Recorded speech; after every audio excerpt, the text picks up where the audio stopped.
Hola resistentes, ¿cómo están? Bienvenidos al canal, otra vez aquí Santiago y vean, les cuento que en videos anteriores yo ya por ahí había dicho que para mí personalmente el arte es lo más importante en la vida y no importa si es arte escrito como la literatura o la poesía o si es un arte más visual como por ejemplo la pintura o la arquitectura o si es un arte que se escucha como la música. Y les digo esto porque el libro que les vengo a compartir hoy es un libro que, aparte de ser el arte visual también, como es la literatura, pues también es un libro que se escucha, es un libro que suena y sobre todo suena a boleros. Y también tiene por ahí una que otra salsa, pero mayormente suena a boleros. Y el libro del que les estoy hablando específicamente es el fin del Océano Pacífico, del autor colombiano, del autor paisa Tomás González. Y vean, antes de hacer esta reseña no sabía muy bien cómo empezarla, más que todo por aquello de contarles de qué va la historia. Y es que con este libro me pasa como cuando hice la reseña de Cien años de soledad, que abarca tantas cosas que no sabe uno como a ciencia cierta cuál es el argumento principal o cuál es la sinopsis y poder resumirlo en pocas palabras.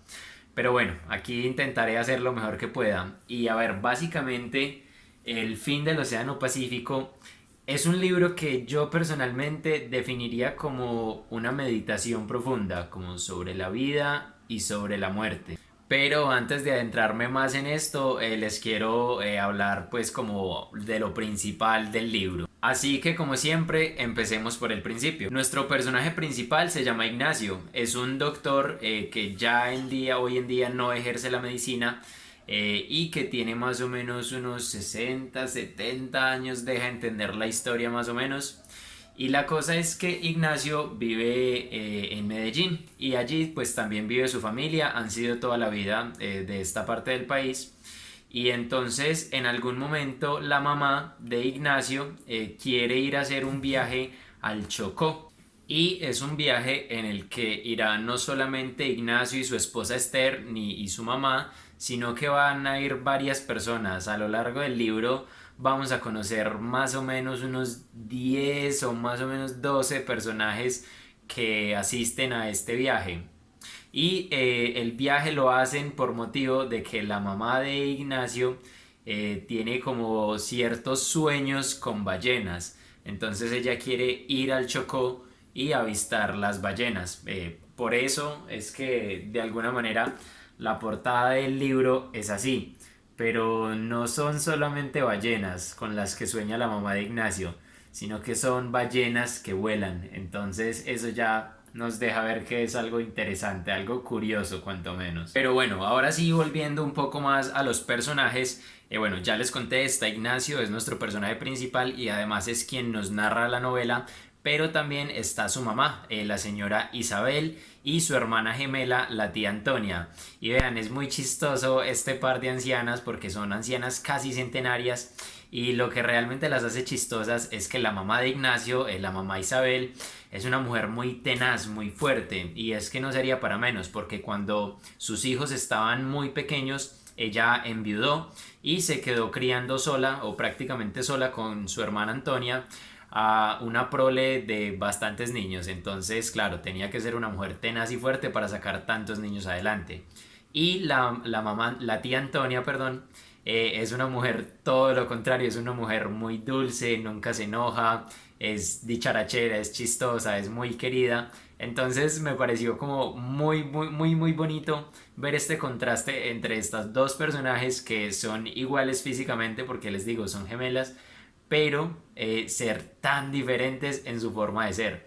Y personalmente la tía Antonia es una tía que me encantaría tener, de verdad, qué personaje tan lindo. Y bueno, continuando con Ignacio, como ya les dije hace un momento, es quien nos narra la historia.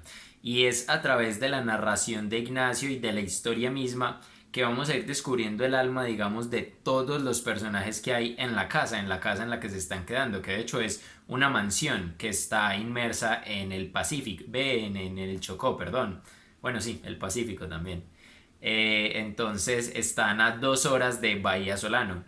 y se están quedando todos en una mansión y como les digo, a través de la narración de Ignacio y de la historia misma vamos a ir descubriendo el alma de todos los personajes y a través de estos descubrimientos el autor va a ir haciendo varias reflexiones sobre cuestiones como la finitud que tenemos y que a veces nos esmeramos por dejar una huella en este mundo de lo que algún día fuimos. Entonces eso a mí me pareció la verdad de un profundo valor poético y es algo que encuentro digamos en similitud con La insoportable levedad del ser, porque son dos libros que tienen cuestiones muy filosóficas y no sería para menos, porque Tomás González, el escritor, como tal, estudió filosofía.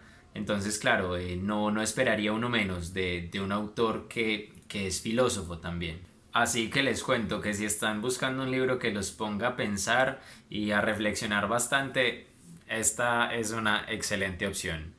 Además de que está escrito de una manera espectacular, una manera muy pulcra de verdad. Y nunca había leído a Tomás González, pero me quedé maravillado con su escritura. Tiene una pluma demasiado limpia, me encantó la verdad cómo escribe Tomás González. Y además escribe muy fácil de entender, la verdad. Ahora, retomando un poco las reflexiones que ya les venía contando, la novela, pues sí, como ya les dije, es una meditación profunda sobre la vida y la muerte.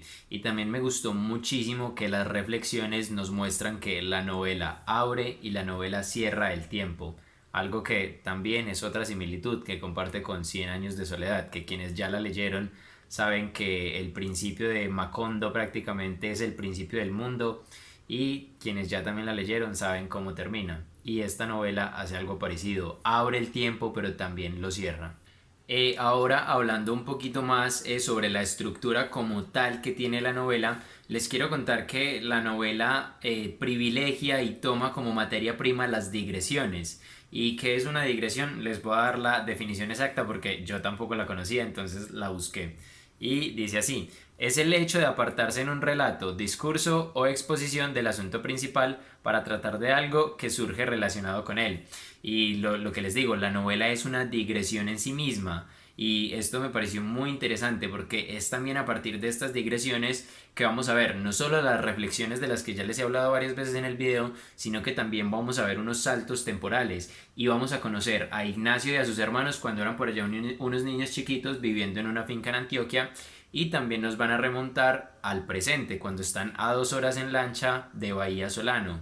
Y esto de que la novela sea una digresión en sí misma y de que también las digresiones sean la materia prima para la novela, pues a mí me encantó y me sorprendió y debo admitir que en algún momento se me hizo difícil adaptarme al ritmo de las digresiones porque a veces eran tan salvajes, por decirlo de alguna manera, tan inesperadas, que no había ni siquiera un punto seguido o un punto aparte que introdujera una digresión nueva, sino que iba de corrido todo, entonces uno a veces tenía que devolverse un poquito para entender en qué momento cambió de un tema radicalmente a otro.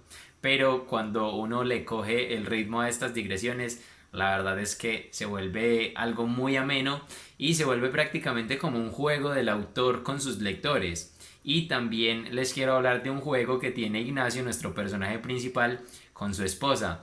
Y es que a Ignacio le encanta crear frases para decirle a su esposa. Y es que según Ignacio, estas frases tienen en Esther, su esposa, un efecto afrodisíaco. Así que aparte de las digresiones, también durante toda la novela vamos a ver las frases que crea o que intenta crear, porque algunas no le salen tan bien, pero que crea o que intenta crear para Ignacio para decirle a su esposa Esther. Y la verdad es que esto fue uno de los detalles que le dan una identidad muy propia, muy particular al libro y que son cosas que uno difícilmente encontrará en otras historias. Ya habiendo mencionado esto de que me costó un poco adaptarme al ritmo de estos cambios de tema abruptos de un momento a otro, también les quiero mencionar algo que se me hizo también un poco complejo y es que el libro tiene muchos personajes, como ya les dije al principio del video son quizás unos 10 12 personajes y hay algunos que tienen nombre compartido entre mamá y papá o entre papá e hijo más bien. Entonces sí, yo les recomendaría que si leen el libro, conforme vayan leyendo un personaje, anoten quién es y cuál es el vínculo que pueda tener con Ignacio o bueno, pero sí, alguna referencia que ustedes entiendan, porque como les digo, a mí sí en ocasiones se me hizo un poquito difícil seguirle el ritmo a tantos personajes y era un detalle pequeño que uno encontraba por allá cada varias páginas del que uno le recordaba, ah sí, tienes razón, este personaje es el que hace esta cosa o el que hace la otra o es el sobrino de Ignacio o la sobrina. Entonces sí, si lo leen, ese es un consejo personal que les doy, anoten quién es cada personaje. Pero ya les he hablado mucho de personajes, entonces mejor les hablo un poquito del espacio en el que se desarrolla la novela. Y es que me parece que esta novela, de no haber sido ambientada en el Chocó, no hubiera sido lo mismo, hubiera sido muy distinta. Y es que el color que tiene el mar en esta zona de Colombia y el color que tiene la arena de estas playas es un color muy importante para la novela. Y además también la selva chocuana va a ser un papel fundamental en la novela. Y es que, miren, las reflexiones que les he contado durante todo el video, perdón por tantas reflexiones, pero es que de verdad el libro está plagado de reflexiones.